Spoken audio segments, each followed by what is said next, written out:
Today's lesson, we're going to continue part 2 of our transport in plants. We're going to learn about why water needs to be transported to the plants. So in this lesson, you'll be able to do 4 things. You should be able to name each layer of a leaf. You should be able to identify the layers in which photosynthesis takes place. You should be able to describe the role of guard cells at either side of the stomata. And you should be able to name and describe the vessels which are used by plants to transport sugar or glucose around the plants. Okay, so starting off, we learnt in the last lesson that water is transported from the roots up to the leaves of the plants, and this water is transported through dead, hollow tubes called xylem, which have rings of lignin to withstand changes in water pressure. But why are plants transporting water to their leaves? Well, something takes place at leaves in plants, and only plants can do this, and that's a process called photosynthesis. Photosynthesis is how the plant cells, which you can see here, with these little green cells, are able to trap light energy and make their own food.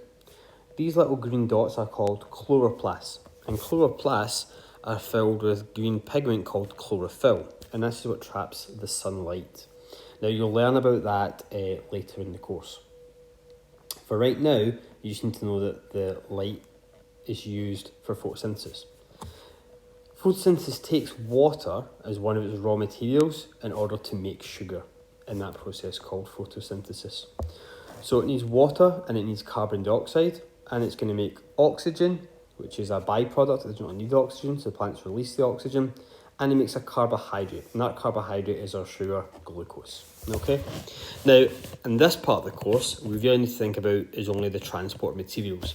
So the water is being transported up to the leaf, but when the sugar is made, the sugar needs to be moved in all directions from the leaf all around the whole plant, because every cell in the plant needs sugar, because that's the food source. That's how cells make energy they need to survive and live. Okay, so let's start first of all looking at the leaf, since that's where photosynthesis takes place. If you cut a leaf through it and you get a transection like this, you can see here that I've divided it into 5 different layers. The top layer is a waxy cuticle. This is like a waterproof layer. So if water rains, it lands on top of the leaf, it just rolls off the leaf. Underneath that, there is a very, very thin layer. And you can see that's called the upper epidermis. There's a matching layer at the bottom called the lower epidermis. So these are extremely thin to allow light to pass through. And they sandwiched the leaf at the top and the bottom. Now, it's these 2 layers in the middle that we're interested in. These are called the mesophyll layers. It's in these layers that photosynthesis takes place. You can tell that because they're packed with those green circles called chloroplasts. Now the top layer, you'll notice, are rectangles and they go down the way. These are called the palisade mesophyll. Now it makes sense of that structure because the light is coming from above and passing down through the leaf. So these cells are long rectangles, so the light passes through that leaf as long as possible, allowing photosynthesis to take place. So this is the main site of photosynthesis. Some photosynthesis also takes place in the mesophyll, spongy mesophyll, which is why they still have chloroplasts, but you can see there's fewer cells, there's much more air gaps. That's to allow the CO2 in that the plant needs and for the O2 that it makes to get back out again. So we need those air gaps, that's why it's like a sponge, why we call it the spongy mesophyll, to allow the exchange of gases. So photosynthesis is happening in both layers, but most of it's happening in the palisade because they're long rectangles that are designed to trap as much light as possible, and they're packed with cells, so most photosynthesis happens there. So these are the 5 layers that you need to memorise. Okay? At the bottom, you'll notice we can see our stomata, or stoma. So stoma's plural, stomata singular, they both, you can use either. That's the actual physical gap. You can see that there's a thing called a guard cell either side of the gap. The guard cell's job is to open and close the stomata, so these pores can be opened and closed by the plant. And you can see that here. Now before I get to there, we can look at the bit I've circled in red. That's actually a leaf vein passing through the layers, and the leaf vein is made up of our 2 vessels, our xylem, we already know about, which transports the water, and one called the phloem, which is what's going to transport our sugar, and we'll come on to a little bit later.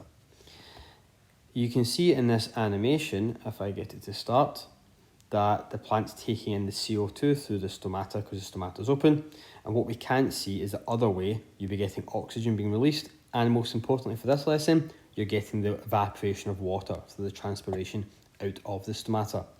Now, these guard cells can swell up and close the pore, or they can become placid and create the gap by opening the pore.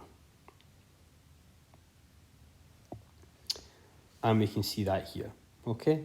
So you can pause the video now and take the notes down. The first bullet point is explaining it, but that's no longer in the course, so you don't need to know it in that level of detail. What you need to know is that the pore is open, or stomata is open to allow water to evaporate, and that the guard cells open and close the stomata. That's all you need to know, okay? So if we chopped open the bark, you can see actually there's movement going up and there's movement up and down. The blue one when it's up only is of course our water molecules, okay? You can see the rings of lignin, and that's the dead hollow tube because that's our xylem vessels, and it's travelling water up only. That's the blue dots on the left. On the right then there's transport in two directions.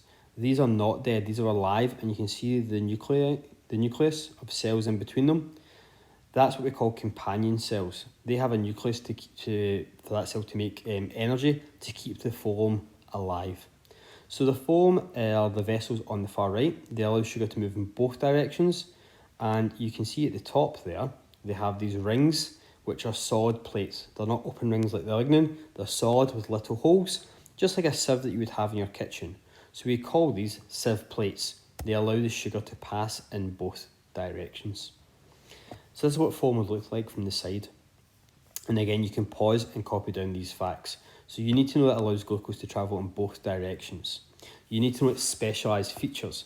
So for this one, the phloem is divided up into sieve plates and sieve tubes.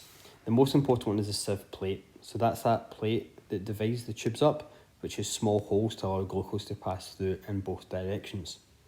And because phloem is still a hollow tube, but this one's alive, it needs a companion cell. The companion cell is next to the phloem and it provides it with energy. So we always draw phloem by drawing a tube, drawing the sieve plates, and then to the side of it, drawing a companion cell, a wee basic cell, which keeps it alive. Okay? So, can we do that? Can we name each of the layers of the leaf? Can we identify where the main site of photosynthesis is, which layer? Can you describe the role of the guard cells in the opening and closing of stomata? Can you identify the guard cells from a picture? And finally, can you name the vessel which transports sugar, and can you describe its specialised features? So pause the video now, have a shot at doing this from memory. That's how you learn, by trying, seeing what you couldn't remember, rewatching the video and trying again. So have a shot, see if you get it right, and then click play again to see the answers. So, the names of each leaf. We start off with a waxy cuticle. Then you have the upper epidermis. Then comes our mesophyll. First of all, it's the palisade mesophyll, and then second of all, it's the spongy mesophyll. Our final bottom layer is the lower epidermis, and within the lower epidermis, there are pores called stomata, which are open and closed by guard cells.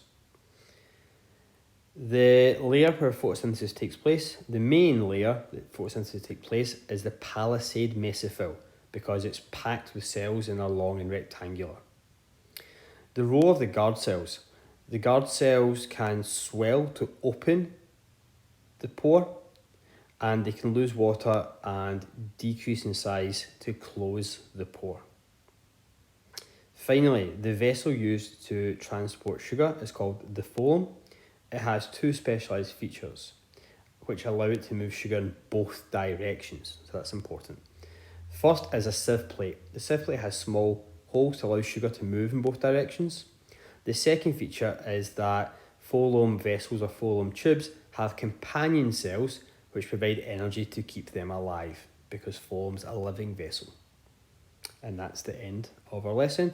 I think there's a few more questions that you can pause and have a shot at for your respiration, covering both this video and video 1 in this series.